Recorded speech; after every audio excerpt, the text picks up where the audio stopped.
Welcome back to Xylem learning. It's me Muhammad Shafeeq V K, your chemistry teacher. മക്കളെ എല്ലാവരും നല്ല happy ആയിരിക്കുന്നു, service സ്റ്റേഷോട്ടെ. Yes, എല്ലാവരും ഇപ്പോൾ പരീക്ഷാ ചൂടിലാണ്. നിങ്ങളുടെ SSLC എക്സാമിന് മുന്നോടിയായിട്ട് നടക്കുന്ന മോഡൽ എക്സാം, അതിന് മുന്നോടിയായിട്ട് നടക്കുന്ന ഹാഫ് ഇയർലി എക്സാം ആണ് ഇപ്പോൾ എല്ലാവരും അതിൻ്റെ പ്രിപ്പറേഷനിലും അതുപോലെ തന്നെ അതിലൂടെ പോയിക്കൊണ്ടിരിക്കുന്ന സമയമാണ് അല്ലേ. ഓക്കെ, തീർച്ചയായിട്ടും മക്കളെ ഈ ഹാഫ് ഇയർലി എക്സാമിൽ സംഭവിക്കുന്ന ഒരു പ്രതിഭാസമുണ്ട്. മറ്റൊന്നുമല്ല, നിങ്ങളുടെ ക്ലാസ് റൂമിലൊക്കെ A+ ടോപ്പേഴ്സ് ആയിട്ട് ഇരിക്കുന്ന കുട്ടികളുണ്ടാവും. നിങ്ങൾ അതിൽപ്പെട്ട ആളായിരിക്കാം. അതല്ലെങ്കിൽ ഇപ്പോൾ ടോപ്പ് ലെവലിലുള്ള കുട്ടികളുണ്ടാവും. ആ കുട്ടികൾക്ക് ഹാഫ് ഇയർലിയിൽ പലപ്പോഴും A+ നഷ്ടപ്പെടാറുണ്ട്. അതിന് ഒരുപാട് റീസൺസ് ഉണ്ട്. പക്ഷെ അതിലൊരു പ്രധാനപ്പെട്ട റീസൺ എന്താണെന്നറിയോ? എസ്പെഷ്യലി നമ്മൾ കെമിസ്ട്രിയുടെ കാര്യം എടുത്ത് സംസാരിക്കാം. കെമിസ്ട്രിയുടെ കാര്യത്തിൽ മക്കളെ നമുക്കറിയാം, 3ാമത്തെ ചാപ്റ്ററിന്റെ സെക്കൻഡ് ഹാഫും അതുപോലെ തന്നെ 4th ചാപ്റ്ററും 5th ചാപ്റ്ററും 6th ചാപ്റ്ററിന്റെ 6ാമത്തെ ചാപ്റ്ററിന്റെ ഫസ്റ്റ് ഹാഫുമാണ് നിങ്ങൾക്ക് ഹാഫ് ഇയർലി ടോപ്പിക് ആയിട്ട് ഏറ്റവും ഇമ്പോർട്ടന്റ് ആയിട്ട് വെയിറ്റേജ് ചോദിക്കുക, ഏറ്റവും കൂടുതൽ മാർക്കിന് ചോദിക്കുക. ശരിയാണ്.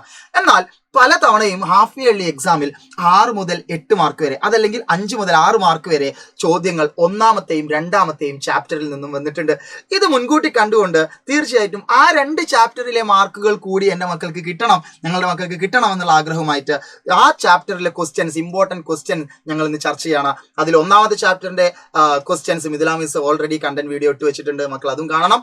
എന്തിനു വേണ്ടിയിട്ടാണ് ഇത് ചെയ്യുന്നത് വെച്ചാൽ, ആ 6 മാർക്ക് നഷ്ടപ്പെട്ടാൽ തീർച്ചയായിട്ടും A+ നഷ്ടമാവും. A+ നഷ്ടമായി കഴിഞ്ഞാൽ നമുക്ക് നമ്മുടെ കോൺഫിഡൻസ് ലെവൽ താഴാനുള്ള ചാൻസ് ഉണ്ട്. നമ്മൾ പാരന്റ്സിന് മുന്നിൽ അവർക്ക് അറിയില്ലല്ലോ ഈ 6 മാർക്ക് നഷ്ടപ്പെട്ടത് 1ാമത്തെ ക്വാർട്ടറിൽ നിന്നാണ്, അത് ശ്രദ്ധിക്കാഞ്ഞിട്ടാണ്, അത് അടുത്ത പ്രാവശ്യം നമ്മൾ ഉഷാറാക്കും എന്നൊക്കെ അവർക്ക് അറിയില്ല. അപ്പോൾ സ്വാഭാവികമായിട്ടും അവരുടെ മുന്നിൽ നമ്മളൊരു താഴ്ന്ന ആളുകളായിട്ട് മാറാൻ ചാൻസ് ഉണ്ട്. ടീച്ചേഴ്സിന് മുന്നിലും എന്തുകൊണ്ട് A+ നഷ്ടമായി എന്നുള്ള ചോദ്യം വരാനുള്ള ചാൻസ് ഉണ്ട്. അപ്പോൾ അതുകൊണ്ട് ഞങ്ങളുടെ മക്കൾ ആരും തന്നെ അങ്ങനെ തരം താഴരുത് എന്നുള്ള ആഗ്രഹം കൊണ്ടാണ് നിങ്ങൾ 1ാമത്തെ ചാപ്റ്ററും 2ാമത്തെ ചാപ്റ്ററും കൃത്യമായി നിങ്ങൾക്ക് അതിന് വരുന്ന ഇമ്പോർട്ടൻറ്റ് ചോദ്യങ്ങളും കൺസെപ്റ്റുകളും പഠിപ്പിക്കാനായിട്ട് ആഗ്രഹിച്ചത്. സോ 2ാമത്തെ ചാപ്റ്ററിൽ നിന്നുള്ള ചോദ്യങ്ങൾ നമ്മൾ ഇന്ന് ഇവിടെ ചർച്ച ചെയ്യാൻ പോവുകയാണ്. അതിനു മുമ്പ് ഒരു കാര്യം സാർ പറയാം. 2ാമത്തെ ചാപ്റ്ററിൽ നിന്നുള്ള ചോദ്യങ്ങൾ ഞാൻ ഓരോന്നും ചെയ്യുമ്പോഴും മക്കൾക്ക് അത് ഓൾറെഡി അറിയാം, കിട്ടുന്നുണ്ടെങ്കിൽ അത് സെറ്റാണ് സാർ എന്നുള്ളൊരു കമന്റ് നിങ്ങൾ താഴെ ഇടുക. അതല്ല, നിങ്ങൾക്ക് അത് ഇപ്പോഴാണ്, ഞങ്ങളത് ശ്രദ്ധിച്ചില്ലായിരുന്നു, ഇപ്പോഴാണ് ഞങ്ങൾക്കത് മനസ്സിലായത് എന്നാണെങ്കിൽ അങ്ങനെ നിങ്ങൾ കമന്റ് ഇടുക. സോ നമുക്ക് ചോദ്യങ്ങളിലേക്ക് കടക്കണം മക്കളെ. നമുക്ക് ഒരുപാട് വാതക നിയമങ്ങളും മറ്റുമൊക്കെ ഉള്ള ഒരു ചാപ്റ്ററാണ് ഇത്, സെക്കൻഡ് ചാപ്റ്റർ എന്ന് പറഞ്ഞാൽ. അപ്പൊ ഒരു വാതക നിയമത്തിൽ നിന്നുള്ള ചോദ്യം തന്നെ നമുക്ക് നോക്കാം ആദ്യമായിട്ട് കേട്ടോ. ഓക്കെ, എന്താണോടാ? Data obtained from an experiment which prove the relation between volume and temperature. Volume temperature നമ്മളുടെ റിലേഷൻ ആണ് ഇവിടെ കൊടുത്തിട്ടുള്ളത് പറയുന്നു. Okay, fixed mass of given mass fixed ആണെന്ന് പറയുന്നു. പ്രഷർ എന്താണ്? കോൺസ്റ്റന്റ് ആണെന്ന് പറയുന്നു. അപ്പോൾ തന്നെ നമുക്ക് മനസ്സിലാകണം, വോളിയവും ടെമ്പറേച്ചർ ആണ് തന്നിട്ടുണ്ടെങ്കിൽ നമുക്കറിയാം അത് ഏത് ലോയാണ്? ചാൾസ് ലോയാണ് അല്ലെ. വിയും ടിയും ആണ് തന്നിട്ടുള്ളതെങ്കിൽ തീർച്ചയായിട്ടും അത് ഏത് നിയമമാണ്? ചാൾസ് നിയമമാണ്. അപ്പം എന്തായിരുന്നു ചാൾസ് നിയമം? എൻ്റെ മക്കൾ പറഞ്ഞുതരാം. ചാൾസ് നിയമം എന്ന് പറഞ്ഞാൽ എന്താ? വി പ്രപ്പോർഷണൽ ടു, വി എന്ന് പറയുന്നത് volume of gas is directly proportional to temperature എന്നാണ്. ഓക്കെ, അതാണ് ചാൾസ് നിയമം പറയുന്നത്. അപ്പോൾ V directly proportional to T എന്നുള്ളതാണ്. ഇനി find the value of X and Y. അപ്പൊ നോക്കിയേ, എക്സും വൈയും കണ്ടുപിടിക്കാനാ പറഞ്ഞത്. അത് സിമ്പിൾ ആയിട്ട് നമ്മൾ ചെയ്യൂലേ. അതായത് ഡയറക്ട്ലി പ്രപ്പോർഷണൽ എന്ന് പറഞ്ഞാൽ എന്താണ് അതിന്റെ അർത്ഥം മക്കളെ?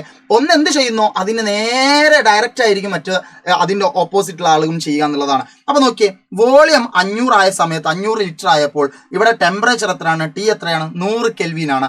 അങ്ങനെയാണെങ്കിൽ 1000 ലിറ്റർ ആക്കിയിട്ട് 500നെ ഇരട്ടിയാക്കുകയാണെങ്കിൽ, അതായത് 500നെ ഇൻറ്റു 2 ചെയ്തപ്പോഴാണല്ലോ 1000 കിട്ടുക. അപ്പോൾ 500ന് എന്ത് ചെയ്തോ അതും നമ്മൾ എന്ത് ചെയ്യണം? ടെമ്പറേച്ചറിനെ ചെയ്യണം. അപ്പോൾ 100 ഇൻറ്റു 2 എന്താ കിട്ടുക നമുക്ക്? 200 എന്ന് ഇവിടെ ആൻസർ കിട്ടും. 200 എന്ന് ആൻസർ കിട്ടും.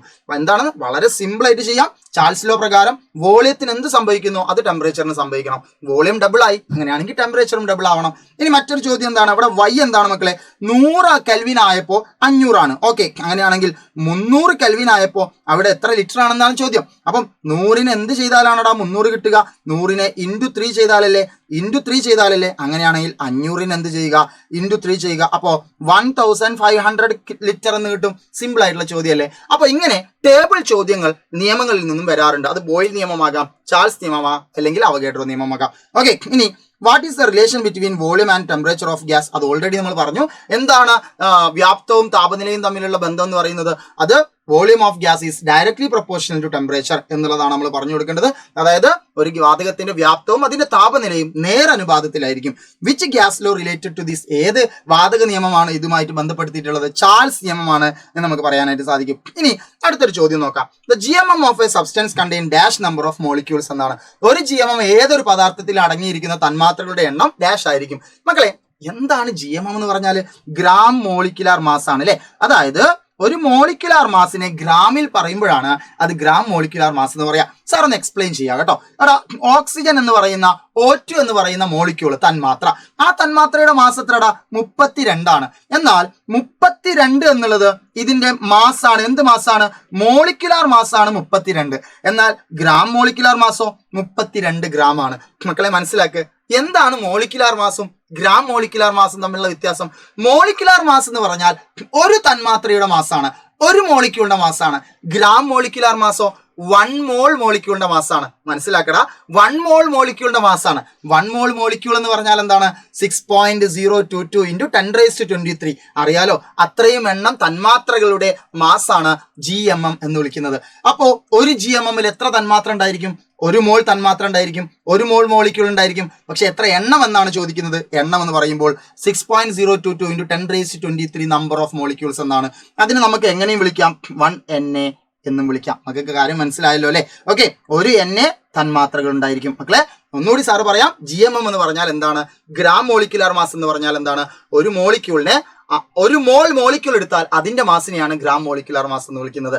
ഓക്കെ, അപ്പോ ഇനി എന്താണ് അടുത്തൊരു ചോദ്യം? അപ്പൊ ഗ്രാം മോളിക്കുലാർ മാസും ഗ്രാം അറ്റോമിക് മാസും ഒക്കെ മക്കളൊന്ന് നോക്കി വെക്കണേ. ഓക്കെ, ഓൾറെഡി നമ്മൾ കോട്ടയിലേക്ക് പൊളിച്ചടക്കിയ സാധനങ്ങളാണ്, എങ്കിലും ഒന്ന് പൊടി തട്ടിയെടുക്കണം കേട്ടോ. ഓക്കെ, ഇനി അടുത്തതായിട്ടുള്ള ഒരു ചോദ്യം എവിടെ നിന്നാണ് നമുക്ക് വേണ്ടത്? അടുത്തൊരു ചോദ്യം നമുക്ക് നോക്കാം. Yes, 1 mole of any gas, ഏതൊരു ഗ്യാസും STPയിൽ 22.4 ആണ്. ഇതൊരു 1 മാർക്കിന് ചോദിക്കാനുള്ള ചാൻസ് ഉണ്ടോ മക്കളെ? എങ്ങനാ?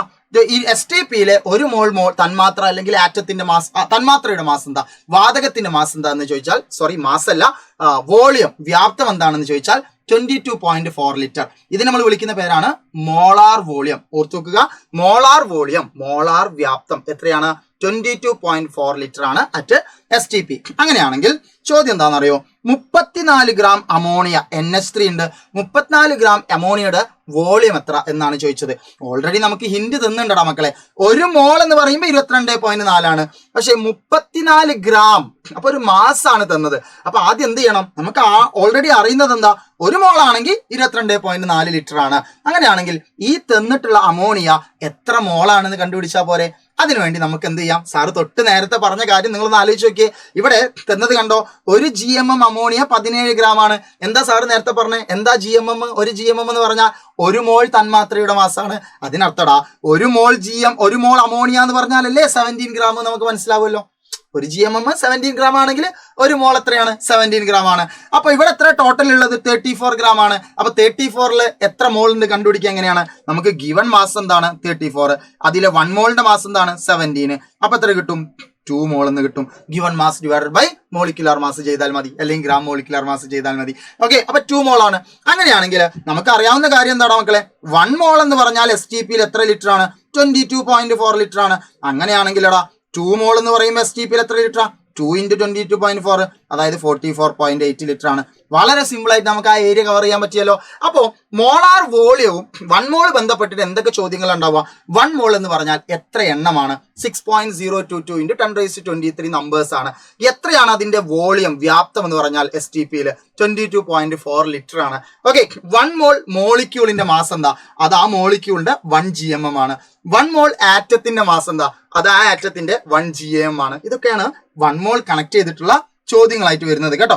ഓക്കെ, അപ്പൊ ഈ ഒരു ചോദ്യങ്ങളിലൂടെ നമ്മൾ ആ ചോദ്യം മാത്രമല്ല അതുമായിട്ട് ബന്ധപ്പെട്ട കൺസെപ്റ്റുകളും സാറ് പറയുന്നുണ്ട്. അപ്പൊ അതുകൂടി മക്കൾ എന്ത് ചെയ്യാം? ശ്രദ്ധിച്ചു വെക്കുക കേട്ടോ. Okay, ready.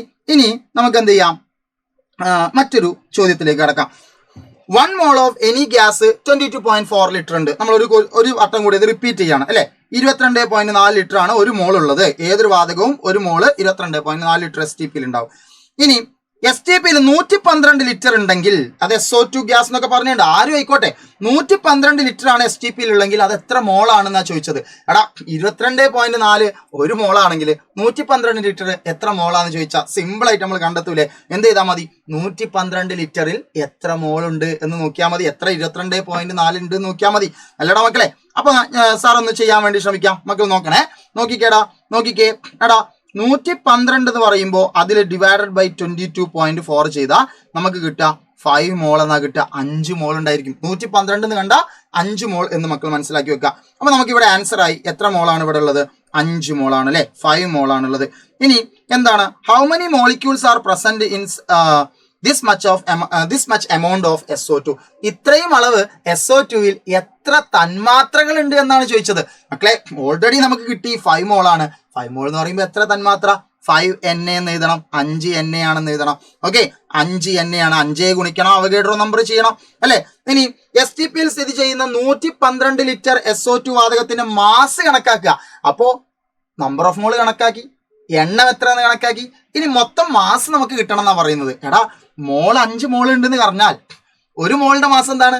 ആ മോളിക്യൂളിന്റെ 1 GMM ആണ്. അപ്പോ 1 GMM ഇവിടെ തന്നിട്ടുണ്ട് അല്ലേ. നോക്കിയേ, അമോണിയ NH3 ആണ് കേട്ടോ.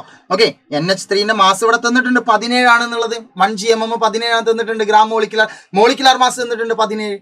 അങ്ങനെയാണത് 1 മോൾ എത്ര? 17 ഗ്രാം ആണ് 1 മോൾ എന്ന് പറയുന്നത്. പക്ഷെ 5 മോൾ ഉണ്ട്. 5 മോൾ എന്ന് പറയുമ്പോൾ 5 × 17 ചെയ്താൽ മതി. അപ്പൊ എത്ര കിട്ടടാ? 5 × 17 ചെയ്താൽ 5 × 17 എത്ര? 170 85 അല്ലെ.